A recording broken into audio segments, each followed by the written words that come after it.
අම්මෙක්ගෙන් කිරිබොන දරුවෙක් තනපුඩුවට කට තියලා තනපුඩුව උරද්දී මේ තනපුඩුවල තියෙනවා අතිශය සංවේදී ස්නායුවන්ත.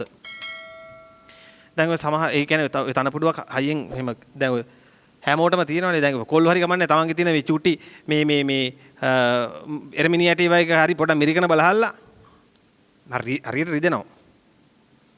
දැන් අම්මලාගෙත් එහෙමයි මේ ගෑනුවගේ තනපුඩුව කියන එක හරි සංවේදී. එතකොට ඔය තනපුඩුවට දරුවෙක් කට තියලා උරනකොට මේක ටක් ගාලා මේ මොළයට පණිවිඩ යවනවා.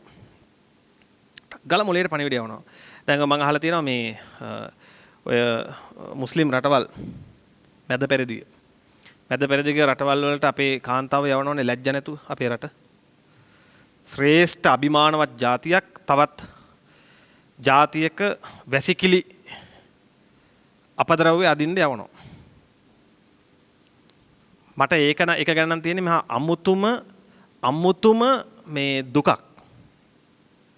අපේ රටේ ගෑනු උදවියට කරන්න දෙයක් නැති නිසා යනවා. මේක අපේ රටේ ගෑනු අයගේ වරද නෙමෙයි.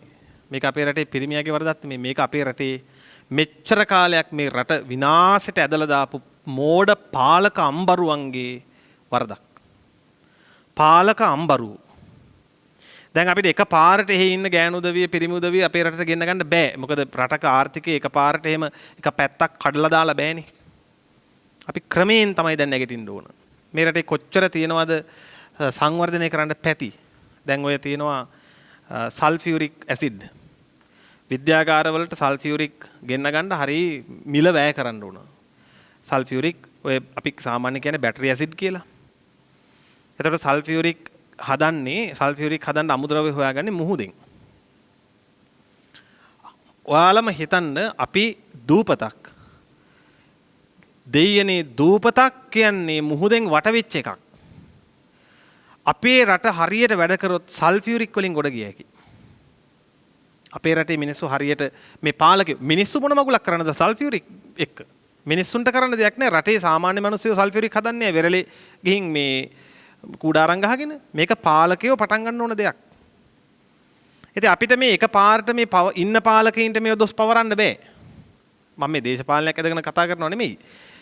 ඉන්න පාලකයෝ ඉන්නේ මේ ප්‍රශ්නික අගනේ. මේ ප්‍රශ්නේ මුලින් ඉඳන් හොයන්න ඕන මේ කවුද මේ ආර්ථිකය කඩන්න මුල්ම අඩිතාලම දැම්මේ කියලා. අපි අමතක කරන්න ඕනේ අපිට අවුරුදු 30ක යුද්ධයක් තිබ්බා. ඒකෙන් ගොඩ වැටුණා අපේ රට. ගොඩ වැටුණා. ඊට පස්සේ ආයෙම ආවා කලබල කාලයක්. ඒ කලබල කාලේ අපිට සිංහල කොල්ලෝ ඊළඟට ඔය සිංහල දමිළ මුස්ලිම් මේ ભેදකින් තොරව ඇත්තටම 60000 ගාණක් නැති වුණා. ඒ මහා අඳුරු යුග කීපයක් පහු කරාට පස්සේ තමයි අපි මේ දැන් ඉන්න තැන ඉන්නේ. හැබැයි ඒත් ගොඩ ගන්න තිබ්බා. ජපානයේ හිරෝෂිමාවට බෝම්බ දැම්මට පස්සේ ජපානේ නැගිට්ටනම් අප්පෝ අපිට ගොඩ එන්න තිබ්බ වුණ තරම්. ඒත් ඇයි මේ ආවේ නැත්තේ? ආවේ නැත්තේ මේ රටේ මේ පාලන බලය හසුරවන මම අර කිව්ව ඇතැම් පාලක අම්බරුව නිසා. අපි ගොඩ යනවා නම් සල්ෆියුරික් වලින් අපිට ගොඩ යන්න පුළුවන්. ඉතින් මම ඒකයි කිව්වේ මේ පිටරටට යනකොට මේ ගැහැණු අය තමන්ගේ දරුවන්ට සමු දීලානේ යන්නේ. තමන්ගේ මුණුබුරන්ට සමු දෙනවා සමහර අය. ස්වාමියාට බිරිඳට සමු දීලා තමයි යන්නේ. ඒ ගියාට පස්සේ මම දන්න සමහර ගැහැණු අයට මෙන්න මේ දුක විඳින්න වුණා. ඒ රටවල නීති හරි දැඩි. සමහර මැද පෙරදිග රටවල දැන් ඩුබායි වගේ රටවල නෙමෙයි. ඒ රටේ තියෙනවා යම් ප්‍රශ්න. නමුත් දැන් සෞදි වගේ රටවල් ඒ මිනිස්සු බුදුදහමත් එක්ක පුදුම වෛරයක් තියෙනවා. මම දන්නේ ඒකට මොන හේතුවක්ද කියලා. බුදුදහමත් එක්ක පුදුම වෛරයක් තියෙනවා. බුදු පින්තූරයක් තිබිලා අහුවෙන්න බෑ. ඒ ගෑණි ඉවරයි ඊට පස්සේ. ඊළඟට බුදු පිළිමයක් ළඟ තියලා අහුවෙන්න බෑ. අහුනොත් කියනවා බිම දාලා මේක පා ගන්න කියලා.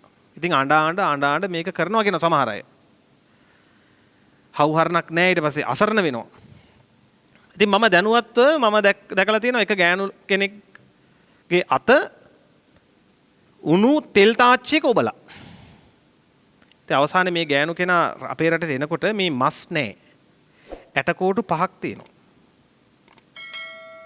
මැද පෙරදිගට ගියපු එක ගෑනු කෙනෙකුට වෙච්ච දේ. ඒ අපේ රටේ ගෑනු උදවිය. මේ කැක්කුම අපිට දැනෙන්න ඕන. මන් දන්නේ මොන අහේතුවකට අපේ රටේ පාලකින්ට මේ කැක්කුම දැනෙන්නේ නැද්ද කියලා.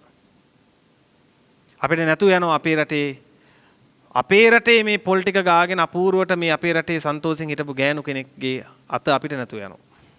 ඊට පස්සේ මට මතකයි මේ පහුගිය කාලේ මරණ දඬුවමට නියම වුණා. හිස කසා දාන්න කියලා. ඊළඟට සමහර ගැහැණු අය ඔය රටවල දැඩි අන්තවාදී දඬුවම්නේ තියෙන්නේ. ගල් ගහලා මරනවා. දැන් ඔය මෙහි ඔය ඉන්නව නේද මානව අයිතිවාසිකම් ගැනයි අරක ගැනයි මේක ගැනයි නිසඳස් කවි ලියන උන් ටික. උන් එහෙ ඔක ලිව්වා නම් එහෙම පහවදා ගල් ගහලා මරලා. දැන් මෙහි ඉන්නවනේ මේ කිසිම ලැජ්ජාවක් හිරිකිතයක් නැතුව තමන්ගේ ආගම විවේචනය කරන අන්‍ය ආගම් විවේචනය කරන උන් රොත්තක්. ආන්නේ රොත්ත එහෙට යනං නෑ. ඇත්තට මේ වෙනකොට නෑ හිටියනම්. එක කවියයි ලියන්නේ. එක පම්පෝරියයි ගහන්නේ පහවදා ඉවරයි. ඒ රටවල් වල මෙහෙම නලවන්නේ. ඇත්තටම ඉතින් මේ මිනිස්සුන්ගේ ආගමට දර්ශනයට මේ ආදරේ. ඒ හින්දා මොනවා හරි කරලා ආයේ තමන්ගේ ආගම ව්‍යාප්ත කරන්න තමයි බලන්නේ. ඊළඟට එක ගෑනු කෙනෙක් මම දැනුවත් මේ ඒක ප්‍රසිද්ධ වුණා නේද? ඇන ඇතුල් කරලා ඇඟට.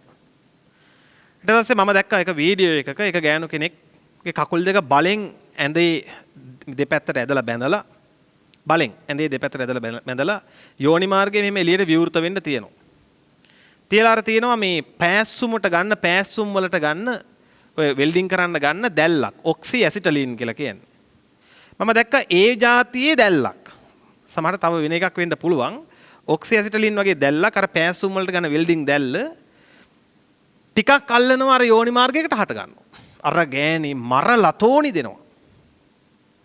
ආයෙත් මොකද මම දන්නවා ජීව විද්‍යාවේ තියෙන වැදගත් સિદ્ધාන්තයක් තමයි ඔය යෝනි මාර්ගයේ ආශ්‍රිතව තියෙන සංවේදී ස්නායුවන්ත. ඒ වගේමයි අර මම කලින් කියන්න ගියේ තනපුඩු ආශ්‍රිතව තියෙන සංවේදී ස්නායුවන්ත.